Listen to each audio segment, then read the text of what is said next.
coup, on est à l'envers maintenant. Mais c'est pas grave, ça y commencer.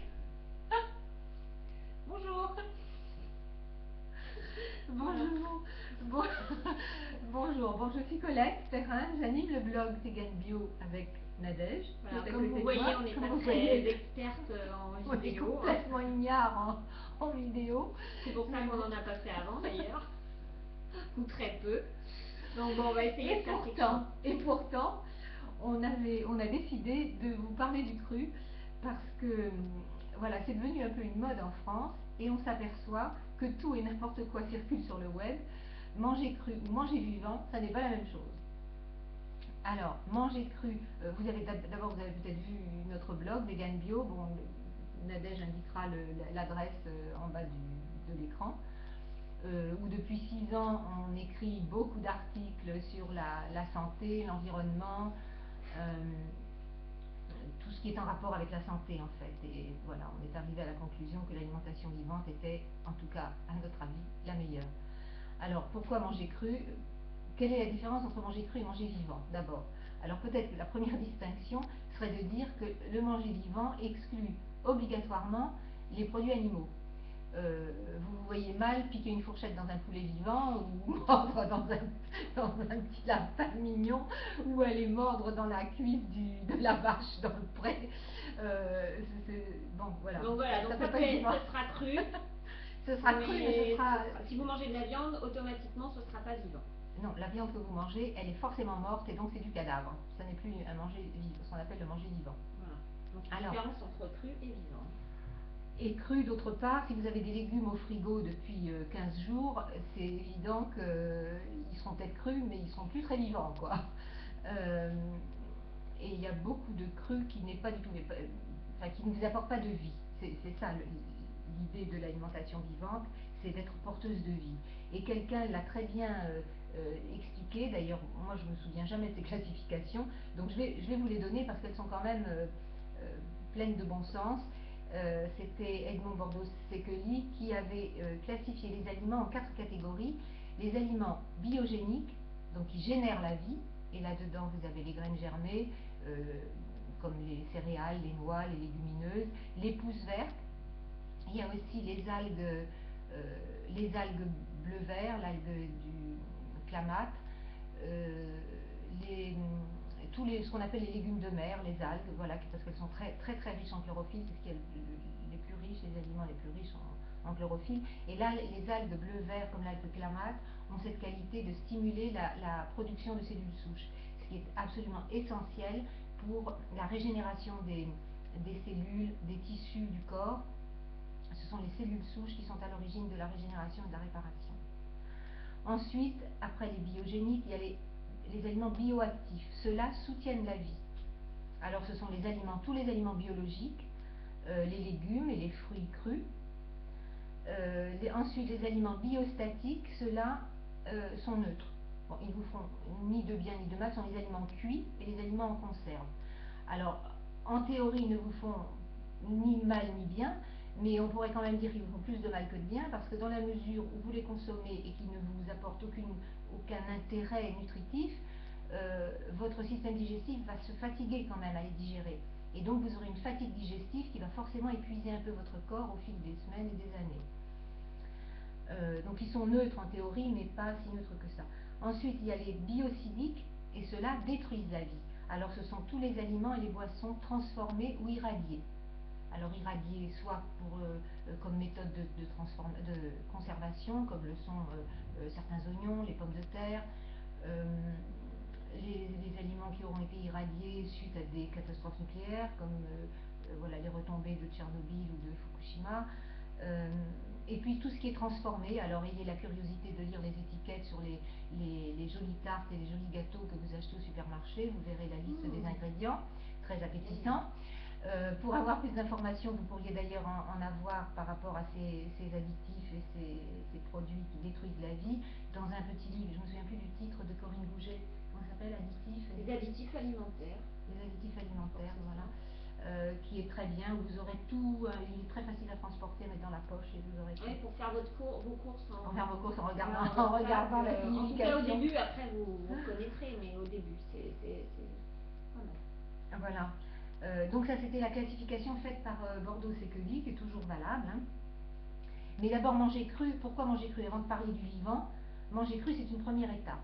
Alors, comme cette mode est arrivée en France, elle existe depuis longtemps, bien d'ailleurs depuis la nuit des temps, je pense, manger cru. L'homme n'est pas arrivé sur Terre avec un four à la ceinture, donc forcément, il mangeait cru. Pendant un temps, en tout cas. Pendant quelques milliers d'années, il a mangé cru. Donc pourquoi manger cru? Maintenant, on a pu quand même savoir pourquoi le cru était meilleur. Alors l'Institut Max Planck a étudié cette différence entre le cru et le cuit, et il en a conclu que la cuisson détruisait 100% des enzymes, 70 à 80% des vitamines. Donc quand on vous dit tel aliment contient tant de vitamines, sachez que ça n'est seulement à l'état cru. Donc une fois que c'est cuit, il vous en reste un tout petit pourcentage dans votre assiette. Ne pensez pas avoir consommé tant de quantité de vitamines une fois que le plat est cuit.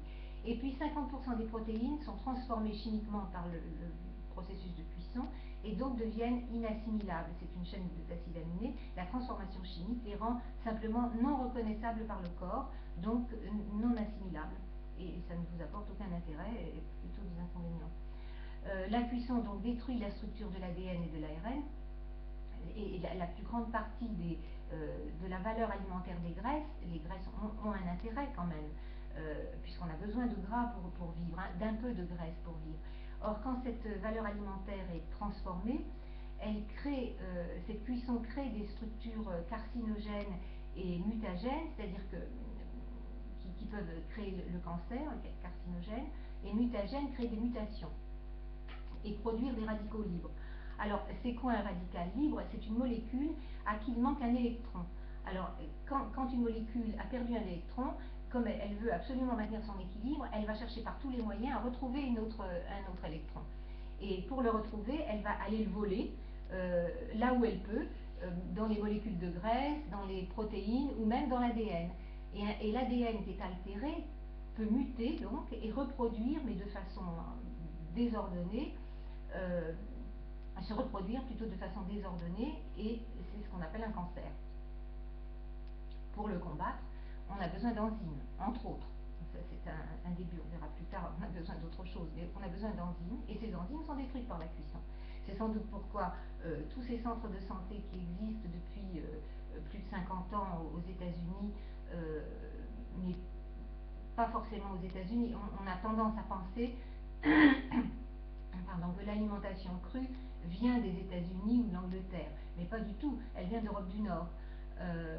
Déjà dans les années 40, le docteur Christine Nolfi, qui pourtant était médecin, a renoncé à la médecine pour se soigner du cancer du sein qui lui avait été diagnostiqué, et a choisi de se guérir par les aliments crus et vivants. Et un centre a été créé là-bas, déjà bien avant que Anne Wigmore, auquel on se réfère maintenant parce que les travaux d'Anne Wigmore ont été beaucoup plus relayés que ceux de Christine Nolfi, mais il y a un centre au Danemark depuis très très longtemps qui a soigné des milliers de gens. Et ensuite, Anne Wigmore, je ne sais pas si elle s'est inspirée de Christine Nolfi, mais enfin, elle s'était guérie, Anne Wigmore, d'un cancer du côlon grave, très grave aussi, avec des verdures. Et ensuite, elle a été soutenue pour continuer son œuvre et diffuser sa bonne parole. Donc, les aliments vivants ont une énorme richesse en enzymes. Et sans enzymes, il n'y a pas de vie. Alors, on peut penser aussi, l'alimentation vivante, il n'y a pas de produits animaux. Alors, bien sûr, la réflexion de la plupart des gens, c'est mais alors, s'il n'y a pas de produits animaux, où sont les protéines? Les protéines, ce sont des acides aminés, et vous les trouvez tous dans les verdures. Aux USA, la consommation moyenne de protéines est de 150 grammes par jour, ce qui est absolument monstrueux, monumental. On a besoin d'une toute petite fraction de ça, 30 ou 40 grammes par jour suffirait largement. Et quand vous avez trop de protéines, ce qui est le cas actuellement en France, je ne sais pas combien est la consommation moyenne en France, mais en tout cas, quand vous voyez les quantités de produits laitiers, aller dans les supermarchés, voir les gondoles de produits laitiers qui font des mètres et des mètres, la viande, les fromages, tout ce qui est consommé qui contient des protéines, vous imaginez bien qu'il y a un surplus, forcément un surplus de protéines. La médecine commence à s'en rendre compte, je crois, de ça. Et trop de protéines, le corps ne peut pas les assimiler, puisqu'il n'a pas besoin de tout ça. Donc c'est le système lymphatique qui est l'éboueur du corps, en fait. C'est la lymphe qui nettoie tous les déchets. Et le système lymphatique est débordé, tout simplement. Il peut plus éliminer tous ces déchets. Et quand il ne peut plus se débarrasser des protéines, ça devient trop compliqué. Il se crée des espèces de pièges à protéines, parce que le corps a toujours un seul objectif. C'est une machine extraordinaire qui n'a qu'un seul objectif, c'est de vous sauver la vie. Donc il utilise tous ses talents pour essayer tous ses moyens, tout ce qu'il peut faire pour réguler les systèmes, le pH, etc. Et donc il va piéger ces protéines en trop, et pour protéger tous les tissus et les organes, et ces pièges deviennent des tumeurs. Alors ça peut rester une tumeur, ce qu'on appelle une tumeur bénigne, mais comment ça peut devenir une tumeur maligne? Par exemple, Otto Warburg, je ne sais plus en quelle année, c'était dans les années 30 peut-être, il a eu le prix Nobel d'ailleurs pour ça, avait démontré qu'en réduisant l'apport d'oxygène dans le corps de 30%, les cellules prises au piège, les cellules prises au piège, oui, qui ont été, à cause de cet excès de protéines, deviennent cancéreuses. Et les cellules malignes, alors, comme elles n'ont pas besoin d'oxygène pour se développer, puisqu'elles se nourrissent de déchets, uniquement de déchets. Alors, plus vous avez de déchets, plus elles prolifèrent, évidemment. Elles ont toute la nourriture qu'elles veulent. Et à ce moment-là, vous arrivez à un cancer qui se développe de façon complètement incontrôlable. Et l'oxygène, et ça me rappelle, c'est une petite anecdote, justement, cet oxygène, cette histoire d'oxygène, qui devient une thérapie d'ailleurs, des thérapies à l'oxygène, maintenant on parle de l'oxygénothérapie. Ça me rappelle l'histoire de ce monsieur à qui on avait diagnostiqué un cancer du poumon inguérissable. Le pauvre, on lui avait donné 3 mois pour régler ses affaires. Et très sagement, il s'est dit, bon, en 3 mois, pourquoi aller traîner dans un hôpital, subir des traitements? Il a décidé de se faire plaisir pour ces 3 derniers mois. Il a pris son vélo, il a dit, je vais faire le tour de France. Sans rien faire d'autre. Absolument rien. Lui, il ne s'est pas occupé d'alimentation vivante ou de quoi que ce soit. Il a pris son vélo, il est parti faire le tour de France. Les jours ont passé, qu'est-ce qu'il a fait toute la journée? Il a absorbé de l'oxygène. Parce que comment faites-vous entrer de l'oxygène dans le corps? Il y a 2 moyens. Il n'y en a que 2. C'est respirer. Donc respirer, le sport vous permet de respirer plus. Et on respire en général pas très bien. Et on respire très mal parce qu'on respire la partie haute. Il faut faire le stress empêche coupe la respiration, voilà, c'est ça, ça coupe la respiration, enfin, ça la réduit. C'est pour ça qu'on veut faire de grandes inspirations, de grandes expirations. Apprendre à respirer, sortir dans les endroits où il y a beaucoup justement de verdure. Et donc c'est la respiration, le moyen, ou les aliments. Voilà les moyens d'apporter de l'oxygène. Et donc ce monsieur, avec son vélo tous les jours, il a pédalé toute la journée. Qu'est-ce qu'il a fait? Il a oxygéné son sang. Les jours ont passé, les semaines ont passé, les 3 mois fatidiques, la limite des 3 mois est passée, et il était toujours vivant. Et il s'est guéri en fait de son cancer du poumon. Et qu'est-ce qu'il avait fait? Il avait oxygéné son sang. Et je crois que le problème actuel, un des problèmes majeurs, c'est l'oxygénation du sang. Les gens passent des heures devant des ordinateurs ou dans des bureaux, ne prennent pas assez l'air, n'ont pas le temps, tout simplement. C'est pas qu'ils ne voudraient pas souvent, mais il y a les enfants, pour les parents, les enfants à s'occuper, le travail très stressant, pas le temps, tout simplement pas le temps de prendre l'air. Hein, c'est quelque chose. Oui, coupable. Levez la main, je le jure. Donc, oui, donc les verdures, à part la respiration, les verdures, c'est quoi? C'est de la chlorophylle. La chlorophylle, c'est une protéine en réalité, mais c'est du soleil liquide. Le soleil a été absorbé par les verdures qui se sont transformées en chlorophylle. Et cette chlorophylle, c'est elle qui va apporter de l'oxygène à votre sang. c'est pourquoi aussi, je pense à tous ces centres de santé que j'évoquais tout à l'heure, qui sont donc en Europe du Nord, mais qui sont aussi maintenant, on parle beaucoup plus des États-Unis parce que peut-être que leur système de marketing est plus efficace. Plusieurs centres de santé, nous on cite souvent l'Institut Hippocrate, mais d'abord parce qu'on a beaucoup d'informations de leur part, mais il y en a d'autres, il y en a beaucoup d'autres. Je ne les ai pas tous en tête, il y a le CHI dans le Michigan, il y a un centre, je crois en Californie, de Brenda Cobb, je crois qu'elle s'appelle, je ne sais plus de son nom. Il y a Hélène Bruce, c'est pas vraiment un centre, mais elle fait des formations en Angleterre. Hélène Bruce, elle est pas jeune, elle aussi, d'ailleurs on les a cités dans l'article de Nadège qu'elle a publié il y a 2 ou 3 jours sur justement Vegan Bio par rapport à c'était comment le titre? Je sais plus le titre de ton article. Le dernier, là, oui. Manger cru. Ah oui, les problèmes suite au manger cru, parce que voilà, pourquoi manger cru? Voilà, manger cru, ça recouvre tout et n'importe quoi en fait, manger cru. On peut manger cru et très mal, hein. Il vaut mieux un plat de brocoli à la vapeur que des gâteaux, comme d'ailleurs on met sur notre blog, hein, on a des recettes de gâteaux tout à fait appétissants, on n'attrape pas des mouches avec du vinaigre, hein, quand on veut faire changer les gens d'alimentation, on les attire par des plats très attractifs, dont des gâteaux, des cheesecakes, des tartes, des gâteaux, des choses. Simplement, il ne faut pas en manger davantage que ne ferait un omnivore carnivore avec le caviar, le foie gras et je sais pas quoi, les huîtres, enfin bref, il n'en mangerait pas tous les jours, encore que les huîtres, bon, vous n'allez pas manger tous les jours un fraisier ou des bouchées à la reine. Exactement. Bon, bah, ça va vous faire plaisir de temps en temps. Bon, bah voilà, bah, là, plaisir, et puis c'est pour le côté social, parce que ça revient souvent aussi. Ah bah oui, mais moi je peux pas manger cru parce qu'après j'aurai pas de vie sociale. Bah si, on peut quand même avoir une vie sociale, c'est un peu différent. Mais voilà, ces plats-là, c'est un peu pour le côté social aussi. Voilà, donc ça, ce manger cru là, on a mis un avertissement d'ailleurs au début de notre rubrique recettes sur le blog, parce que certains peuvent dire oui, mais vous donnez des recettes qui sont trop grasses, qui ont trop de noix, qui ont trop...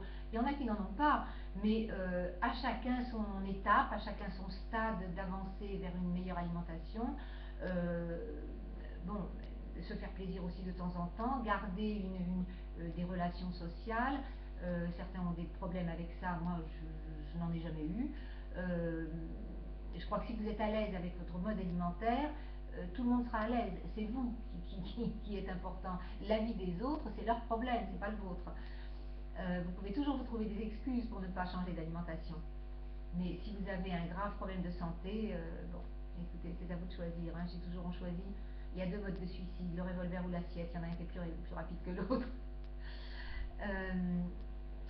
Donc, aliments vivants. Alors, je parlais de la chlorophylle, donc l'oxygène, oxygéner le sang. Ça, vous pouvez le faire avec les verdures. Voilà. On parle beaucoup dans le cru de manger beaucoup de fruits. Bon, les fruits, c'est très bien, c'est un aliment fabuleux. Simplement, ne jamais oublier que les fruits, même si c'est du très bon sucre, c'est du sucre. Et qu'est-ce qui se passe quand vous mangez beaucoup de sucre? Même qu'il soit bon ou pas bon, vous obligez votre pancréas à fabriquer beaucoup d'insuline. Ça, il n'y a rien à faire. Même si le sucre est très bon, il faut qu'il fabrique de l'insuline pour éliminer ce sucre. C'est pour ça qu'on l'élimine pour les diabétiques. Et c'est pour ça qu'il est éliminé pour les diabétiques. Donc, c'est un pancréas qui va être surstimulé, à qui on va demander pendant des jours, des semaines, des années de fabriquer de l'insuline, va épuiser un jour, les reins vont être épuisés, et vous allez arriver, alors je ne sais pas si c'est une de ces raisons, mais actuellement il y a aussi une explosion, d'ailleurs il y a une explosion de tous les cancers, mais enfin le cancer du pancréas, des pancréas épuisés, des explosions de diabète, et le pancréas tout simplement est surstimulé par cette obligation à fabriquer de l'insuline, parce qu'il n'y a pas que les sucres des fruits, tout ce qui est pâtes, féculents, amidon, c'est du sucre. Ça c'est pour les gens qui mangeraient cuit. C'est du sucre pour les gens qui mangent cuit par exemple. Par exemple, si vous mangez entre une pomme de terre crue et une pomme de terre cuite, il y a, je sais pas, elle est multipliée par 50 fois, sa quantité de sucre est multipliée de 50 fois quand elle est cuite. Et c'est pareil pour les carottes. Donc voilà, un homme averti en vaut 2, hein. Maintenant vous le savez. Simplement vous faites travailler trop le pancréas. Et je crois que beaucoup de pancréas actuellement sont épuisés. Après, c'est sûr que votre activité physique aussi, si vous faites énormément de sport, je l'ai dit dans l'article d'ailleurs, vous pouvez supporter beaucoup plus de sucre, enfin non, pas beaucoup plus, vous pouvez en supporter un peu plus. Un peu plus. Mais pas tant que ça, et malgré tout, même si effectivement il y a des gens qui se portent très bien depuis des années en mangeant des fruits, ça c'est vrai, c'est malgré tout pour l'instant pas la majorité, hein, mais après c'est à chacun de voir. Et ceux qui ont une longue expérience, je pense au docteur Bissy, qui a quand même plus de 80 ans, qui a 40 ans de pratique médicale, et qui lui affirme qu'il n'a jamais vu de réussite sur plus de 10 ans, sur au-delà de 10 ans, de réussite de santé pour des gens qui mangeaient majoritairement des fruits. Encore une fois, il y a des gens qui supportent tout. Moi, mon père digérait tout. Maman disait, il a un estomac d'autruche, il mangeait énormément de gras, de choses grasses. Papa, il est pas mal non plus. Elle disait, mais tu vas voir un jour, tu auras un problème. Mais il digérait tout, il était très mince. Comme il avait une activité physique importante, on pouvait penser qu'il dépensait ce gras. À 63 ans, il a eu quand même 4 hémorragies cérébrales successives dans le même mois. Ça l'a tué, forcément, mais il est encore resté, comme il avait une très bonne constitution, il a encore vécu pendant 9 ans dans un hôpital. Mais bon, voilà, les conséquences. Il n'était jamais malade, je n'ai jamais vu malade, mon père, jamais. Il digérait tout, absolument tout. Mais n'empêche que quand même cette graisse apportait comment dire, a eu des conséquences sur sa santé. Donc voilà pour les aliments vivants. Alors, pour encore illustrer une fois les aliments vivants, c'est ce qu'on explique en général aux enfants. On dit, essayez vous voulez savoir la différence entre un aliment vivant et un aliment mort? Plantez une pomme crue et une pomme cuite dans le sol. Laquelle va donner un pommier? Ou alors, plantez un sac de chips ou plantez une pomme de terre. Lequel va donner des pommes de terre? Certainement pas le paquet de chips. Bon voilà, c'est la différence entre un aliment vivant et un aliment mort. Et un aliment vivant est porteur de vie. Alors vous avez toutes les graines germées. Les graines germées qui sont, c'est le moment de la vie où la graine commence à pousser, où elle a une petite pousse. Vous aurez des articles là-dessus, il y en a pléthore sur internet. Si vous tapez graines germées, vous trouverez certainement plein de choses. Il y a quelque part sur notre blog aussi une petite vidéo que j'avais dû mettre dans un article des graines germées. C'est une petite vidéo qui a été faite par Laurence Aboukaya du restaurant Pousse Pousse à Paris et qui explique très bien aussi comment faire les graines germées. Mais vous avez aussi le site de Dani Culot, je ne sais pas qui en parle encore, sur son blog, enfin il y a beaucoup de gens qui en parlent. C'est le moment de la vie de la plante où il y a une explosion de nutriments. Et donc quand vous consommez ça, vous consommez vraiment de la vie, ça vous apporte de la vie. Vous avez aussi les jus verts. Alors les jus verts sont extrêmement précieux. Je ne parle pas des jus de fruits, encore une fois je reviens aux jus de fruits. Si vous voulez manger des fruits sous forme de jus, mettez-y du verre. Un jus de fruits pur que vous allez boire comme ça, c'est comme un shoot de sucre. Vous allez avoir un pic de sucre dans le sang immédiatement dans les minutes qui suivent. Et encore une fois, le pancréas va être hyper sollicité. Il vaudrait mieux manger le fruit entier dans ces conditions. Parce que les fruits entiers, avec ces fibres, les fibres ralentissent l'absorption du sucre et donc est plus favorable à une bonne santé qu'un jus de fruits purs. Ça peut être occasionnel, un jus de fruits purs. Il ne faut pas non plus tout condamner, mais en tout cas ne pas en faire son quotidien tous les jours et plusieurs fois par jour, comme certaines personnes le font. Les jus verts, vous pouvez y aller tant que vous voulez, au contraire. Et vous pouvez mettre un chat à côté qui a des problèmes avec sa boule de poil. Donc vous pouvez mettre des feuilles vertes par contre dans vos fruits, du jus vert, ça très très bien. Au contraire, et les jus ont cet avantage par rapport aux smoothies qui sont aussi excellents quand on veut pas changer d'alimentation. Les smoothies verts, on en parle beaucoup sur le blog avec plein de recettes. Les jus ont cet avantage de ne pas fatiguer le système digestif. Donc pour ceux qui sont malades, épuisés, fatigués, les personnes âgées qui voudraient, surtout les personnes malades, ou pour ceux qui veulent un complément de nutriments, alors prenez des jus. Parce que vous avez les nutriments qui vous arrivent, mais vraiment comme une transfusion sanguine directement, sans avoir aucune fatigue digestive, puisqu'il n'y a pas de fibres. Mais vous avez besoin des fibres quand même. si vous êtes, une fois que vous êtes un peu requinqué, je dirais. Maintenant, quand vous voulez, que contiennent les aliments crus? Ils contiennent des antioxydants. Les antioxydants, on en parle beaucoup actuellement, justement, pour lutter contre le cancer. Les antioxydants sont les soldats de la santé. Parmi les plus connus, vous avez les caroténoïdes. Bon, ça, il y en a une quarantaine de variétés. Les plus efficaces, ce sont les plus efficaces pour prévenir le cancer, les allergies, ralentir le vieillissement.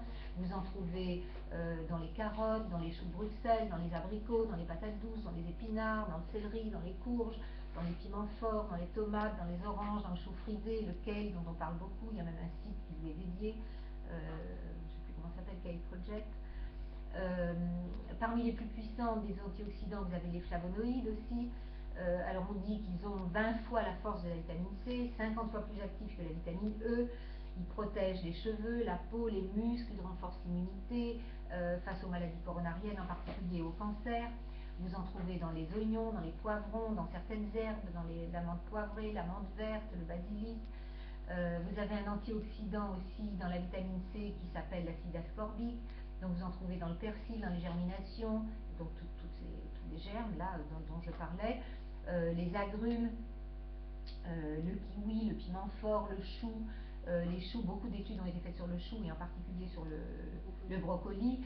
Là je ne sais plus le nom, John Hopkins je crois, qui a dû faire des études. Enfin ils ont été absolument sidérés quand ils ont vu voilà les résultats avec le brocoli. Donc toute la famille des choux, comment on les appelle, des crucifères, qui contiennent des substances particulièrement efficaces pour lutter contre le cancer. Toutes les feuilles vertes, bien sûr, aussi pour l'acide ascorbique. La vitamine E, aussi dans les antioxydants, donc c'est un antioxydant soluble dans les graisses. Alors il est très important pour stimuler le système immunitaire. Voilà, donc dans les aliments vivants, vous avez absolument tous les antioxydants nécessaires pour résister aux radicaux libres, dont je parlais tout à l'heure et qui participent au vieillissement, enfin tout un tas de problèmes de santé. Donc il faut savoir que le corps a tout, absolument tout en lui pour vous aider à une auto-guérison. Pour amener une auto-guérison, vous avez tout, à condition que vous ne soyez pas arrivé à l'article de la mort, évidemment. C'est souvent, quelquefois, ce qu'on reproche dans les centres de santé, ah ben oui, mais forcément, ils arrivent souvent en bout de course, après avoir épuisé toute la médecine conventionnelle, et après on reprochera au centre de santé de ne pas avoir ressuscité ce pauvre malheureux qui est arrivé en fin de course. Mais à côté de ça, je voudrais quand même préciser que le centre Hippocrate, et c'est pas le seul, encore une fois, je dis ça n'est pas le seul.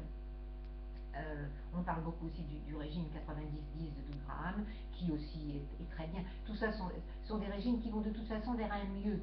Vers un mieux. À partir du moment où vous supprimez tout ce qui est mauvais, vous allez forcément vous sentir mieux. Parce que déjà, ce qui est important au départ, c'est de supprimer tout ce qui vous empoisonne. Voilà, déjà, commencez par supprimer tous les produits transformés. Vous irez forcément mieux. Alors, quel que soit le régime choisi, certains vont parler de la macrobiotique. J'ai suivi le régime macrobiotique il y a 40 ans déjà. Donc, je sais ce qu'il est. Moi, si je l'avais continué, je pense que je serais morte maintenant. Mais bon, ça, c'est une autre affaire. Je pense qu'il faut l'adapter. Voilà, là aussi. La cuisine ayurvédique, c'est aussi très bien. Chacun peut trouver. Il y a une recette, je dirais. Mangez peu, quel que soit votre régime, et vous vous porterez bien. À la limite, il vaut mieux manger peu de mauvaises choses que trop de bonnes. La réduction calorique. La réduction calorique et manger peu, de toute façon, ça vous réussira toujours.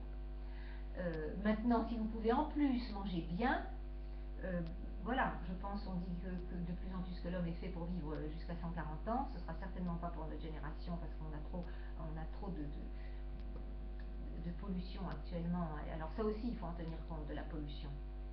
Il faut savoir, certains vous diront, oui, mais nos grands-parents mangeaient de telle et telle façon et ils s'en portaient pas plus mal. Et oui, ils vivaient centenaires, oui, mais là, ils sont nés à une époque déjà beaucoup moins polluée que la nôtre, donc déjà ils ont eu plusieurs longues années sans tous les polluants que nous on a là et qu'on se prend de plein fouet. Exactement. Et l'homme n'a jamais eu à affronter les défis qu'il a maintenant. La pollution est absolument partout. Si vous mangez bio, vous mangez moins pire, mais c'est tout. Parce qu'il n'y a pas que la pollution, il y a la pollution électromagnétique aussi. La pollution électromagnétique est absolument catastrophique, et celle-là, elle est encore plus catastrophique que les autres, je dirais, parce qu'elle est absolument invisible et inodore. Donc ça veut dire que personne ne s'en rend compte. Alors ça, c'est une véritable catastrophe. Je conseillerais, la première chose que vous pouvez faire pour votre santé, c'est de vous lier. Il y a plusieurs sites, vous en trouverez sur internet, peut-être dans votre magasin bio. Moi, je mets un lien parce que quelque part, je sais plus, vers CEM, parce que j'ai acheté des choses chez eux, mais j'ai aucun intérêt à les promouvoir plus qu'un autre. Mettez des protections sur vos, comment ça s'appelle, les compteurs électriques, pour protéger toutes vos installations électriques. Si vous pouvez porter quelque chose sur vous aussi qui vous protège quand vous circulez de toutes les pollutions électromagnétiques, vraiment protégez-vous. Vos enfants qui regardent, ça a été un de mes cadeaux à mon petit-fils qui joue aussi sur l'espèce de truc de zapette avec voilà. les jeux. Il aime jouer à la PS. Voilà, donc ce que je lui ai offert, c'est un bracelet qui protège justement des ondes électromagnétiques. Voilà, ça c'est une des premières choses à faire. Après, supprimer, ou en même temps, si possible, de supprimer tout ce qui est produit transformé et produit autant que vous pouvez le faire de produits non bio. Évidemment, on ne peut pas toujours, moi-même, je ne mange pas tout 100% bio, j'essaie, mais je ne peux pas tout. Si vous pouvez manger, cueillir beaucoup de plantes sauvages, c'est les meilleures, elles valent tous les produits bio, elles sont même beaucoup supérieures aux verdures bio. Oui, enfin, pas cueillies sur le bord d'une route. Pas cueillies au bord d'une route, non, voilà. Nationale, voilà. Qu'est-ce qu'il y aurait à faire encore voilà, éliminer déjà tout ce qui est polluant, toutes les boissons, les sodas, les choses sucrées, toutes ces choses-là à supprimer, et vous irez déjà beaucoup mieux. Maintenant, si vous voulez passer à l'étape suivante, alors il y a un livre que je voudrais quand même vous conforter. Bon, évidemment, ça vient encore c'est l'Institut Hippocrate, d'accord, mais comme je vous dis, ce ne sont pas les seuls, c'est simplement ceux, voilà, qui donnent beaucoup d'informations. C'est ce livre-là, Alimentation vivante pour une santé optimale.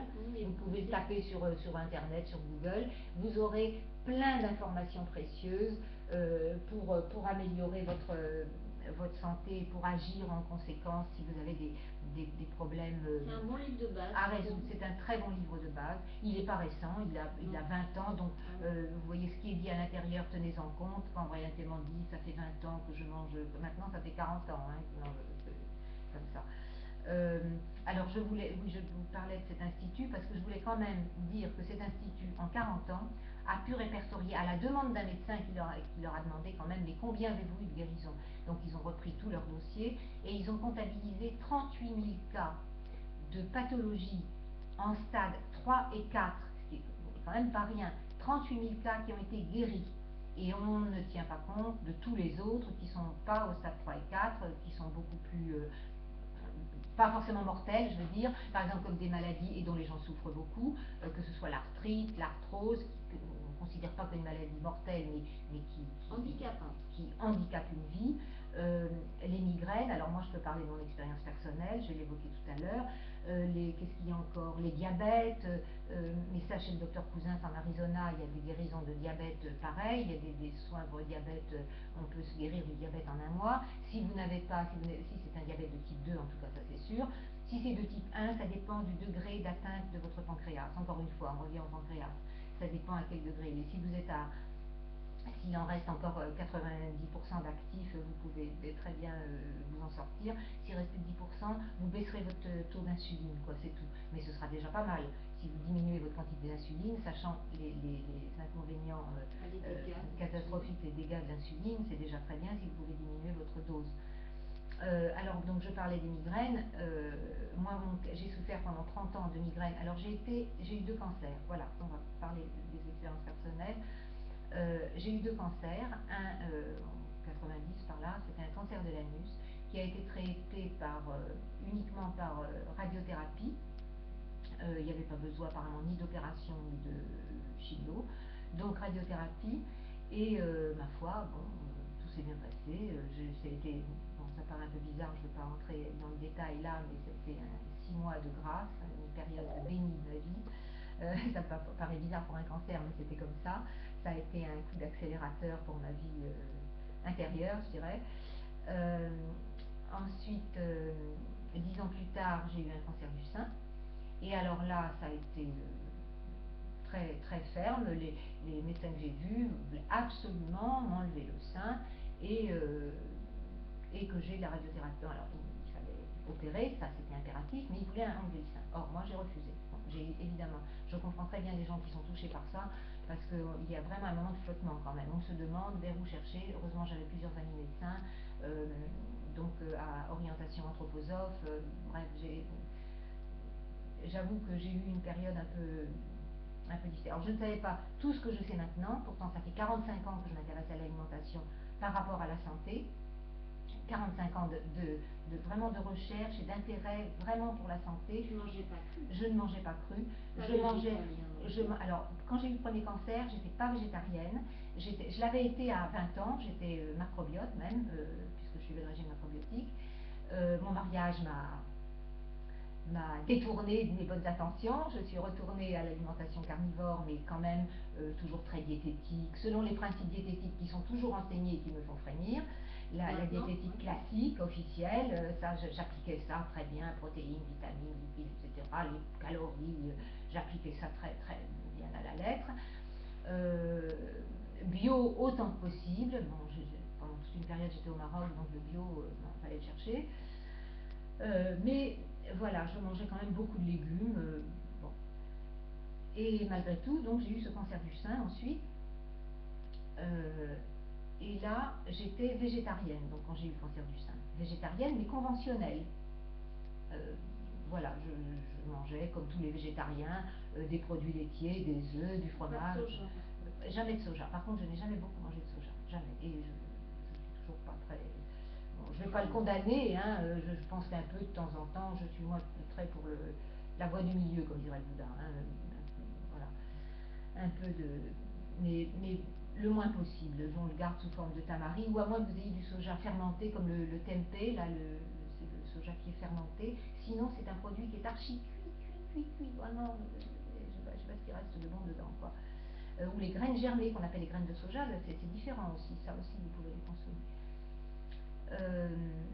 Donc j'ai eu ce deuxième cancer et là on voulait m'enlever ça, j'ai refusé, j'ai dit non quand même, après avoir beaucoup hésité, j'ai dit non. J'ai été très soutenue par un médecin anthroposophe que je remercierai toujours, qui m'a vraiment beaucoup soutenue avec les piqûres de billes que font les anthroposophes en principe, dans ce cas-là. J'ai eu de la chimio et là encore je remercie ce praticien de médecine chinoise qui m'a vraiment beaucoup aidé, parce que j'ai fait la chimio et là vraiment j'ai encore une fois beaucoup hésité, et je me souviens de ce professeur qui me disait: ah ben madame, il faut vous préparer intérieurement. Voilà, bon ben, allez, partez avec ça. Et je comprends que les gens fassent tout le protocole recommandé par la médecine conventionnelle, parce que vraiment il faudrait que les médecins revoient ce côté-là. Il y a des médecins merveilleux, extraordinaires, j'en ai rencontré et j'en connais encore, mais certains ont quand même une faculté, alors je pense qu'ils projettent sur le patient leur propre peur, mais ils vous infusent la peur, et quand vous n'êtes pas très solide dans vos baskets, eh ben vous vous précipitez vers tous les traitements agressifs. Donc eh ben ma foi, à l'époque, je savais même pas trop quoi faire. Je me suis décidée à faire cette chimio, mais en parallèle, j'ai été vraiment très aidée par cette médecine chinoise. Je suis tombée sur un spécialiste des cancers féminins qui m'a donné des poudres que je prenais, et je n'ai jamais eu aucun inconvénient de cette chimio. J'ai quasiment pas eu de nausées, j'étais plutôt bien. Bon, évidemment, les lendemains de chimio, c'était pas... J'aurais pas fait un marathon, mais enfin, c'était pas si mal que ça, et je n'ai jamais eu de conséquences sur les reins comme je connais d'autres personnes. Donc ça, c'était pour les cancers. Donc depuis 10 ans, écoutez, moi je n'ai jamais fait de contrôle. Voilà. Je pars du principe que si quelque chose ne va pas bien, je le sentirai, et que c'est inutile d'aller faire perdre de l'argent encore plus à la sécurité sociale avec des contrôles qui font plaisir à ceux qui le font. Ceci dit, ne refusez pas les contrôles. Si vous sentez que vous en avez besoin, si vous êtes dans la peur, si vous avez des inquiétudes, faites des contrôles. Ça peut vous aider au moins à changer peut-être la direction de votre mode de vie, si c'est pas autre chose. Donc ce que j'ai fait moi, c'est pas forcément ce que je conseille à tout le monde. Mais donc je n'ai pas fait de contrôle. Pour l'instant, écoutez, ça va, j'ai 67 ans, je me sens en pleine forme, je travaille toujours. et je suis très active, donc voilà. Et quant à mes migraines, pour lesquelles j'avais cherché à être aidée par toutes les médecines, que ce soit la médecine chinoise, la médecine, comment on appelle ça, de toutes sortes de massages, qu'est-ce que j'ai essayé encore, l'homéopathie, de toutes les techniques manuelles, enfin, personne n'avait réussi à me guérir de mes migraines. Et quand je suis passée à l'alimentation crue, vivante, je dis bien vivante, mes migraines ont disparu, comme par miracle.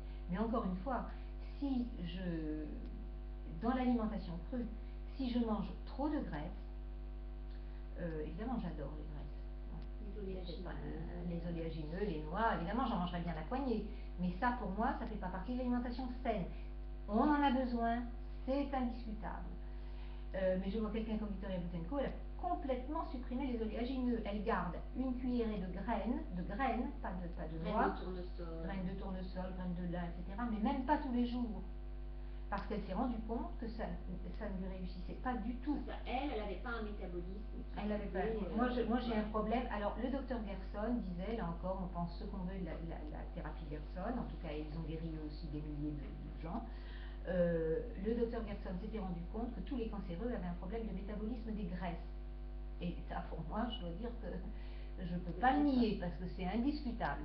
Et mes migraines que j'ai eues pendant 30 ans, aucun médecin ne m'a jamais demandé ce que je mangeais. Et maintenant, avec le recul, je suis absolument convaincue que c'était les graisses, tout simplement. Et maintenant, quand je mange cru, parce que moi, la crème fraîche, c'était à la louche, hein, c'était pas la petite cuillère. J'ai une belle-mère qui a vécu jusqu'à 91 ans, plutôt bien, en ayant sa louche de pilules tous les jours, presque, mangeant très mal, des produits de qualité, mais très mal au sens de l'alimentation du ventre, mais la viande, du poisson, mangeant très raisonnablement, ne se resservant jamais 2 fois, mais mangeant archi cuit, mais elle mangeait peu, et oui, elle a pris pendant des années cette tisane, comment ça s'appelle, l'aubier de tilleul, voilà, pour aider sa vésicule, parce que forcément, la crème au beurre qu'elle avait tant. Oui, mais le fait qu'elle mangeait si peu. Mais le fait qu'elle mangeait si peu l'aidait, voilà, je pense que elle ne se réservait jamais, ça l'a aidé. C'était pas ton cas. Voilà. Et moi par contre, je pouvais pas avoir une tablette de chocolat, et encore maintenant je fais attention. Un carré, c'est pas possible, il faut la tablette. Un pot de miel, c'est une cuillère, c'est le pot. Enfin bref, voilà, moi j'étais un peu comme ça, je suis un peu dans l'excès. Donc maintenant j'ai changé. Mon alimentation a beaucoup changé, donc elle évolue beaucoup. Quand vous passez au cru, je me souviens de Brian Clément qui disait, qui est le directeur du centre Hippocrate, disait dans une de ses conférences, si on m'avait dit, quand je suis entrée dans ce mode alimentaire, quand il est arrivé au centre Hippocrate, je crois qu'il doit avoir à peine 30 ans, pas 30 ans, même pas. Si on m'avait dit que je devais manger comme je mange aujourd'hui, je serais partie en courant. Et je crois que moi aussi. Oui, parce que ça donne pas forcément envie comme ça. Voilà, ça donne pas forcément envie. Donc c'est pour ça que vous voyez des plats très gourmets, qu'on dit gourmets, fleurir sur les sites de cuisine crue, et c'est très bien, même si ça n'est pas une cuisine de santé, c'est de toute façon un pas vers le mieux. Donc vous pouvez vous en inspirer, essayez de le faire peut-être une fois par semaine, un jour par semaine, simplement pour vous habituer un peu à plus de cru, prendre plus de smoothies verts. Ça, tout le monde adore, si vous mettez une bonne proportion de fruits, de choses douces. Ça, malgré ce qu'on dit sur les smoothies verts, parce que j'ai entendu des détracteurs, on peut ne pas les aimer, n'empêche que j'ai fait des animations, et les gens qui viennent d'une alimentation très classique, hein, omnivore, carnivore, enfin on appelle ça comme on veut, si vous leur donnez tout de suite un jus vert bien vert, je suis désolée, ça passera pas, quoi. Alors que les smoothies verts ont quand même souvent des retours très positifs, même auprès des enfants qui n'arrivent pas à manger de verre, enfin du moins les parents n'arrivent pas à leur faire manger du verre, et avec les smoothies verts, eh bien ils arrivent à leur faire manger plus de verre, quoi, voilà. Donc après on peut appeler ça, de noms bizarres, les smoothies verts, mais ça n'empêche que ça a son avantage, et ça peut permettre à certaines personnes de changer, de démarrer, voilà, de démarrer, de changer. Après on évolue, c'est toujours pareil. Moi maintenant, j'en consomme toujours pratiquement tous les jours, mais j'ai des périodes où je vais prendre plutôt des jus. Voilà, il y a quelques années, j'aurais pas pris de jus, verre. J'aurais pas été capable de boire ce que je bois maintenant. Hein. Non, mais moi non plus. Ça change beaucoup. Moi aussi, quand j'ai commencé, les smoothies verts, la verdure, bon, c'était plutôt encore que comme je suis un peu extrême. euh, bon, quand je sais que c'est bon pour ma santé, je suis capable d'avaler n'importe quoi. Des potions de Mais sorcière. Nadège parle toujours de mes potions de sorcière. Mais elles sont devenues de plus en plus de sorcières au fil des années. Au début, elles n'étaient pas trop de sorcières quand même. On les ferait pas boire à une Je les ferais pas boire à un débutant. Non. Voilà, donc j'ai toujours un peu de mal d'ailleurs à régler parce que j'ai tendance à faire comme pour moi, mais c'est vrai que les enfants à qui on en a fait goûter, ça dépend du goût des enfants. Moi j'ai fait plein d'animations en magasin bio et c'est vrai que j'ai vu toutes les réactions possibles, des enfants qui aiment, d'autres qui aiment pas. On voit d'ailleurs, on peut détecter le mode alimentaire des gens à leur réaction en buvant les smoothies. Ceux qui sont très amers, eux, et d'autres qui sont très amers, et d'autres gens vont les trouver bons. Donc j'ai vu toutes sortes de réactions. Et on vous dira, ah oui, mais c'est mixé, broyé, c'est un peu d'ailleurs ce que dit Brian Clément, c'est mixé, broyé, donc vous perdez tout, c'est mort. Bon, écoutez, pas du tout, je ne crois pas. Il y a des gens qui se sont... Évidemment qu'on en perd un peu, mais on en perd toujours, on perd même avec les jus, on perd aussi toujours mieux que de manger. Mais c'est encore mieux que de manger un steak sur le barbecue qui va être carbonisé, plein de produits cancérigènes. Enfin, de toute façon, c'est un mieux. Alors, ça peut être une étape, et puis quand vous partez en voyage, avoir un litre, parce que le jus, vous ne pouvez pas le garder. Le problème, c'est que le jus, il faut le boire tout de suite. Et pourquoi? Parce qu'un jus n'a plus ses fibres. Vous extrayez le jus d'une plante, que ce soit une feuille, un fruit ou un légume, donc il n'y a plus de fibres. Or, les fibres, c'est ce qui contient les antioxydants. Donc, un smoothie, et Victoria Boutenko a fait une expérience là-dessus, qu'elle a soumis à 2 professeurs d'université aux États-Unis. On l'a raconté sur le blog. Donc, vous pouvez aller le voir sur le blog. Et vous pouvez aller le voir. Et donc, ces antioxydants dans le smoothie vont empêcher le smoothie de s'oxyder, justement. Et vous pouvez le garder jusqu'à 2 ou 3 jours au frigo. Vous perdrez des nutriments en cours de route, évidemment, mais vous aurez encore quelque chose de bon au bout de 3 jours. Ce n'est pas le cas d'un jus. Le jus va changer de goût et c'est tout de suite, il faut le boire dans la demi-heure qui suit. Sinon, c'est du liquide que vous buvez. C'est bon au goût. Ça vous hydrate un peu, mais ça ne va pas vous nourrir, alors qu'un jus frais vous nourrira. Voilà, je crois que alors ton expérience soit par rapport à l'alimentation vivante, je ne sais pas si tu as remarqué quelque chose. Moi, je dois dire que voilà, mes migraines, c'est le principe. Ah oui, puis mon arthrite, parce que j'ai un terrain non seulement cancéreux, parce que je suis une machine à fabriquer de l'acide, et donc il y a des gens comme ça, alors c'est peut-être mon émotivité, certainement d'ailleurs, les émotions, on parle de l'alimentation, mais attention, l'alimentation n'est qu'une petite part de la santé. Il n'y a pas que l'alimentation pour être en bonne santé, il y a tout le reste qui est presque plus important. Il y a quelque chose qui m'a, ah oui, quelque chose d'important que je voulais dire par rapport à l'alimentation vivante. L'alimentation vivante, on parle d'énergie vitale. Alors cette énergie vitale, il y a un exemple qui a été donné justement encore une fois au centre Hippocrate parce qu'ils font beaucoup d'expériences.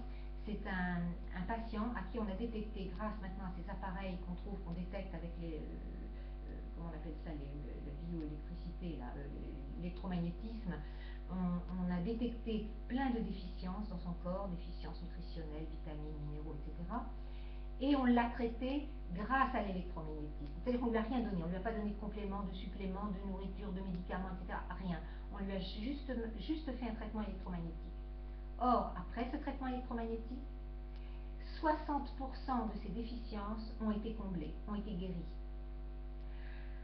Ça doit quand même nous interpeller, parce que ce qui veut dire que dans la matière que vous mangez, que ce soit des compléments, des aliments, enfin, etc., la matière qui vous nourrit, ce n'est pas la matière dure, c'est l'électromagnétisme, c'est l'énergie vitale de cet aliment. Alors, quelle est l'énergie vitale de ce que vous absorbez? Parce que plus de 60% de cette énergie vitale, enfin, ce qui contient l'énergie vitale, va vous nourrir plus que la matière que vous allez absorber.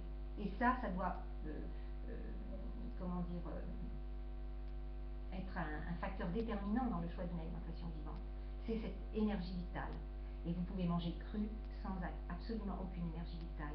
Plus vous avez un sol déficient aussi en minéraux, ce qui est le cas malheureusement des sols actuellement, les producteurs en aliments bio le savent, le gros problème c'est de renourrir la terre pour qu'elle soit pleine d'aliments. Claude Bourguignon en parle beaucoup, mais c'est ça. Un sol qui n'a plus de minéraux, ça veut dire des végétaux qui n'auront plus de minéraux et des corps qui vont les manger qui n'auront plus de minéraux non plus. Et après, si vous allez les chercher dans des compléments alimentaires, sachez que 90% des aliments, des compléments alimentaires qui sont sur le marché ne vous apportent absolument rien et sont au contraire, comment dire, négatifs, enfin, sont destructifs quoi, pour le corps, parce qu'ils vous font des dégâts plutôt que de vous faire du bien. Il n'y a rien dedans. Enfin, il y a un tout petit peu de produits actifs et 90% c'est des remplissages. Quoi. Voilà.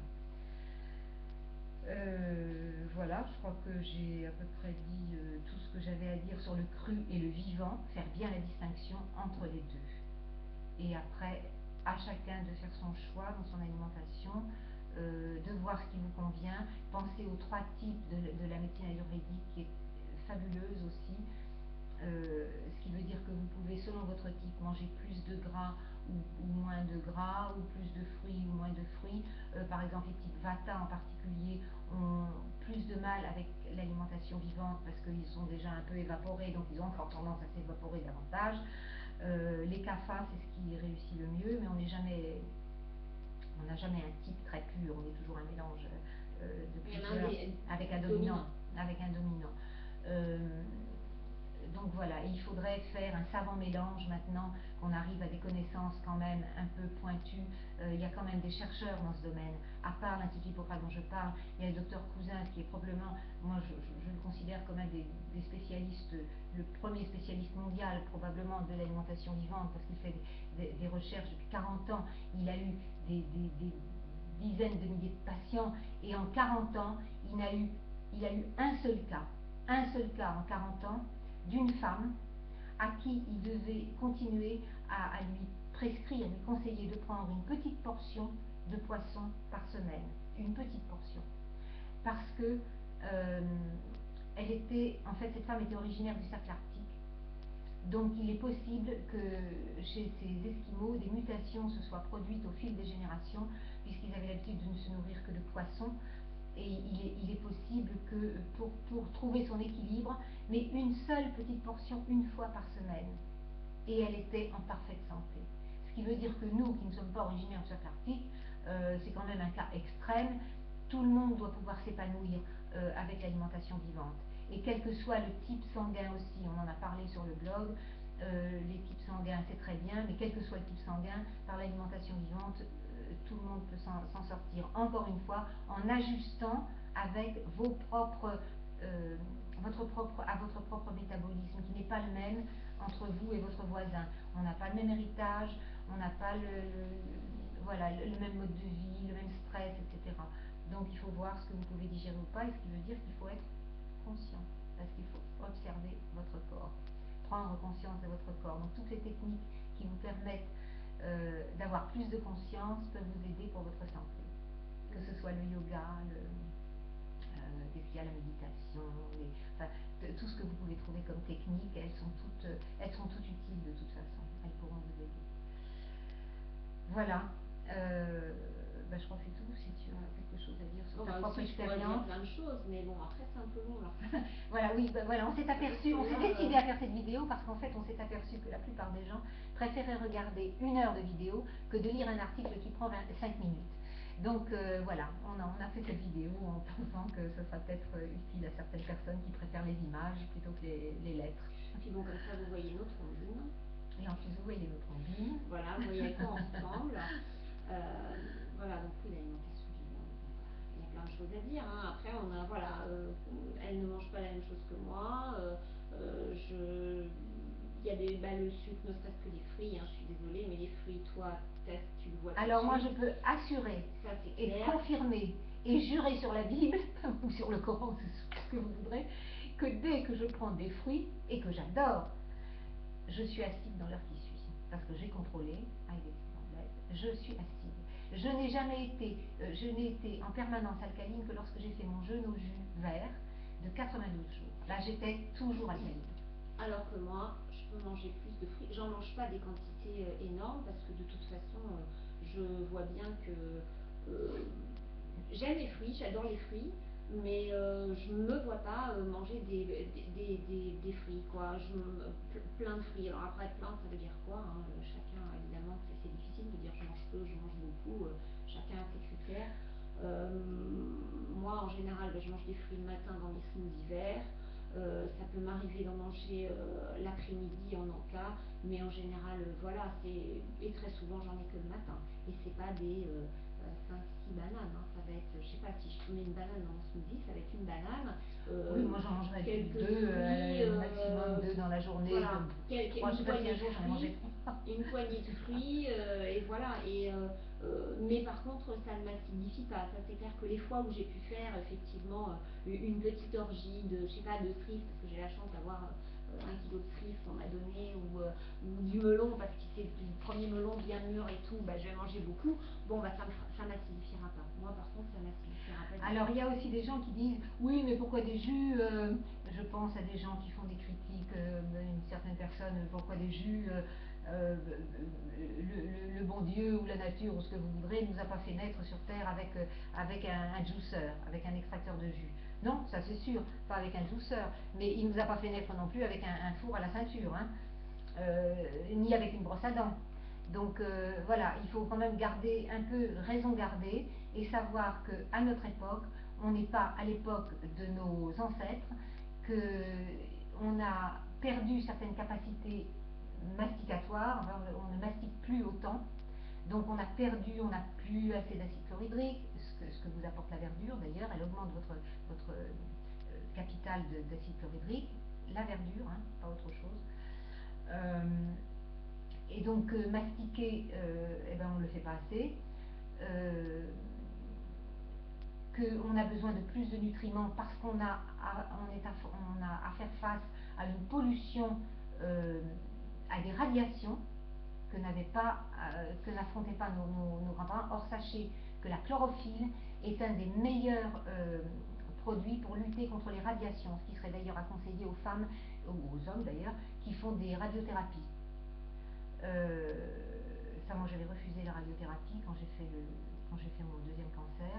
Alors là, le professeur m'a dit, alors vous diminuez votre espérance de vie de 50%, voilà, ça c'était très encourageant aussi de me dire ça.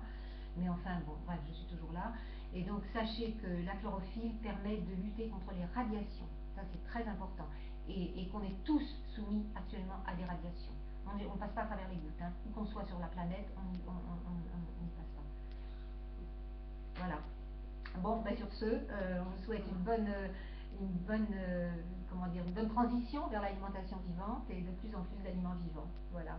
Et allez voir sur notre blog, on mettra le lien, Nadège mettra le lien sur en bas de l'écran. Voilà, et on essaiera de faire d'autres vidéos voilà, sur d'autres sujets variés pour parler un petit peu plus de cette alimentation et puis ben, moi de ce que ça m'a apporté, parce que ça m'a apporté beaucoup aussi. Sans avoir eu de problème de cancer ou quoi que ce soit, mais quand même j'ai bien vu de gros changements et je ne serais certainement pas dans l'état où je suis actuellement si j'avais pas fait un changement d'alimentation à un moment donné, parce que j'avais des signes qui montraient que voilà, un problème de vésicule, problème de je voyais bien les premiers signes d'arthrite.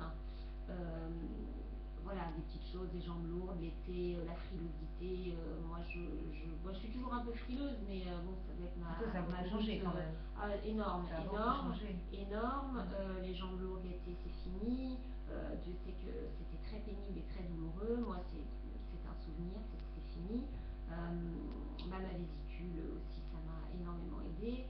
Bon, voilà, il y a plein d'autres choses qui m'ont aidé. Donc voilà, je dis c'est pas une obligation de manger 100% cru. Je ne mange pas 100% cru. Je mange quand même, on va dire, à peu près 80% de cru quand même, entre le matin et le midi. Le soir, je mange cru et cuit la plupart du temps, parce que j'ai des enfants et qu'eux n'ont pas vraiment l'habitude de manger cru, à 100% en tout cas. L'été, c'est plus facile, c'est sûr. Mais l'hiver, c'est compliqué.